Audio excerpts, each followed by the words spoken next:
Zephaniah 2. Bunch yourselves together like straw, you undesirable nation, before God's decree becomes reality and the day of opportunity disappears like wind-blown chaff, before the Lord's raging anger overtakes you, before the day of the Lord's anger, judgment overtakes you.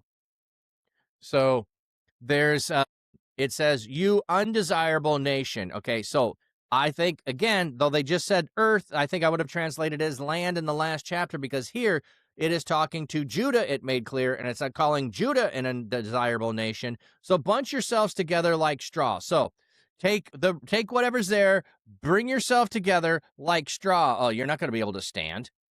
Before the Lord's decree becomes reality and the day of opportunity disappears like wind-blown chaff, before the Lord's raging anger overtakes you. So it's coming.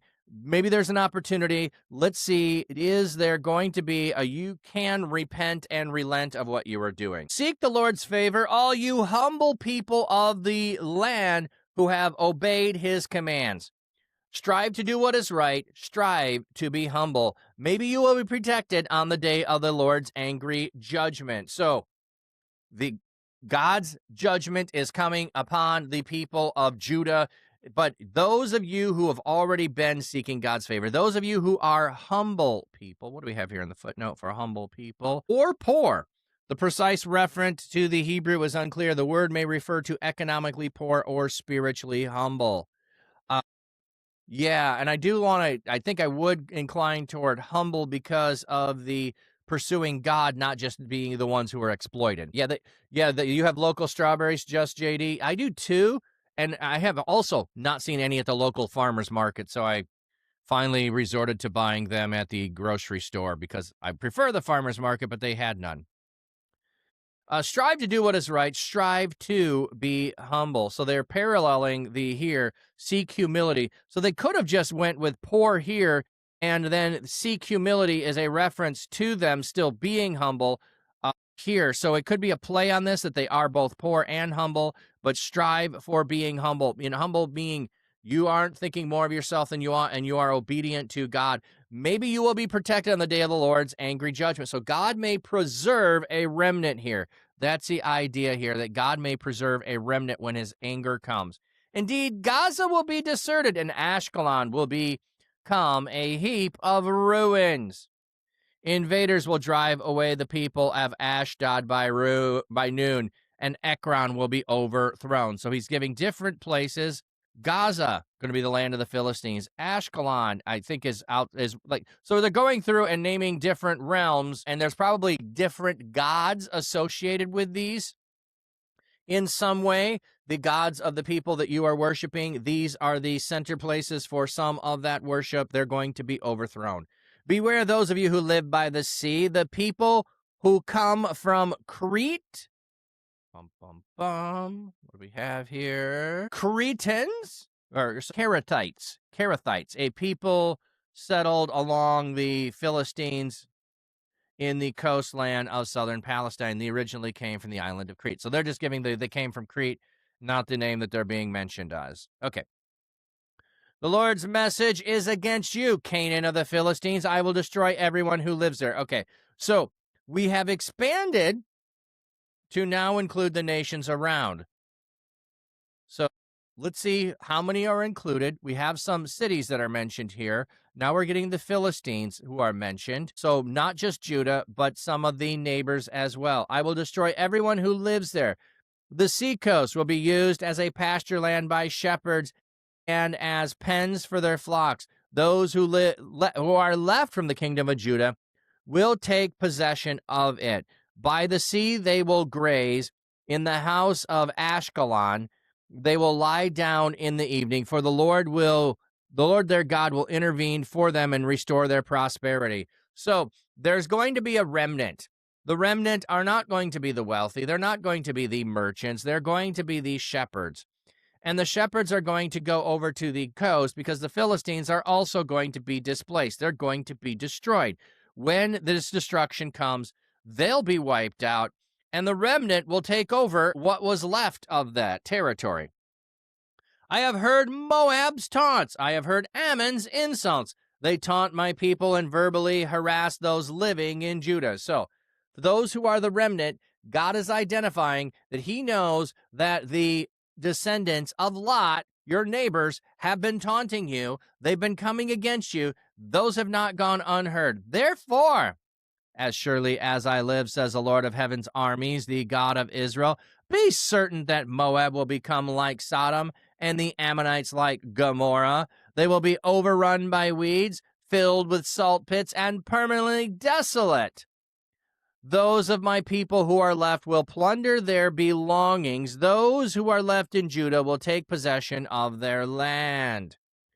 So one of the things that happens is when we have pronouncements on nations that surround Judah, and I don't know precisely the distinction where Israel's included in this, but I do know when we have Moab and when we have Ammon and when we have the Philistia, their destruction is pronounced and there's no remnant language. Okay, there's no remnant language whatsoever. But we just had remnant language for Judah. Judah is going to be destroyed, but the remnant of the people, the remnant who is there, are going to take over these lands that are surrounding them. So those that are faithful, those that trust in God, those that have not strayed, God, bundle yourselves together. You might outlast the destruction, is the call to repent and come and turn to God and trust in him. And then those who are left over will take over the entirety of the land that surrounds them. This is how they will be repaid for their arrogance. So the neighboring countries are being repaid for their arrogance, for they taunted and verbally harassed the people of the Lord of heaven's armies. The Lord will terrify them, for he will weaken all the gods of the earth. All the distant nations will worship the Lord in their own lands. Okay, what do we have here? Come on. All the coastlands of the nations will worship or bow down to him, each in his own place. Okay, the distant nation. So there's a time coming after God's destruction. Like, one of the things that is supposed to have happened when the plagues happened and God brought the people out of Egypt was that people were going to turn to God because they saw his supreme power and they saw who he was and that he did this. And we do see with Rahab that there are people who hear the stories and do that. We also hear when we go through the Exodus that there are some Egyptians who joined them and left along with them when they came out of Egypt.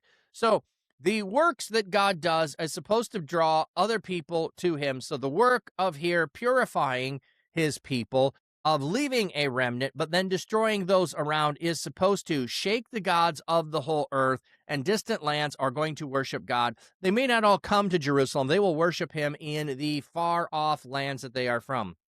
You Ethiopians will also die by the sword. Okay, just in case you thought you could escape over there, the Lord will attack the north and destroy Assyria.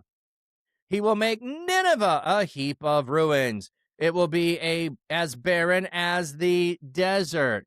Flocks and herds will lie down in the middle of it, as well as every kind of wild animal. So we have some places being turned into desert. A desert is a place where the animals dwell. We have just the wild wilderness overtaking the civilization you built. It's being returned to creation is a way of seeing that. Owls will sleep on the tops of its support pillars. They will hoot through the windows. Rubble will cover the thresholds. Interesting. So you're worried about hopping over the threshold. Rubble is going to cover the threshold. Rubble translate the Hebrew word desolation. Ooh. Some amend it to raven. Okay, so there's just a variant there. The Vulgate, a voice shall shriek from the window, a raven at the sill. Okay, but again, we had the thresholds earlier, hopping over the threshold. You won't even be able to hop over the threshold. It's going to be covered with rubble. Even the cedar work will be exposed to the elements. This is how the once proud city will end up. The city that was so secure. So this is like Jerusalem. You think you're so secure? This is one of the things that people constantly think, God will not come. We had that earlier. God will not punish you. We have the sacred people, we have the sacred city, and we have the sacred ark. God cannot come against us. Like, it's just faulty thinking. The same way that any group of people today still thinking we are the followers of God, we're doing everything right, our nation is a holy nation. No, no. We might be remnant within a nation. That is the most that we can say. We are residents of heaven, is the way we need to think of ourselves, not residents of the earth. Sure, we can have fun and we can have patriotism in those degrees, but when we elevate our country above following God and thinking that we are the only ones doing it right, we are going to be just like Jerusalem here, doomed for destruction. She thought to herself, I am unique. No one can compare to me. See the danger there? What a heap of ruins! She has become a place where wild animals live. Everyone who passes by her taunts her and shakes his fist. Like, you got it. Yes, you got it. I want Jesus on his terms and not mine. And yeah, that's exactly what we're talking about here. The ancient people not following God, trying to do life on their own terms, trying to take advantage of anything that could get ahead and exploit their neighbor, worshiping another God to have certainty of things when life is filled with uncertainty. Instead of having trust in God and waiting upon God, they're doing their own thing. And there's a remnant hope that is within here, but there is destruction for those that are not following after God, and those that are surrounding, the ones that you've been afraid of. Just let you know, they're all going to have their destruction too. The Ammonites are going to be destroyed. Like, Egypt hasn't been mentioned here, okay? So we have Nineveh, to the north, Ammon, Moab. We didn't have Edom, but Edom might have already been destroyed.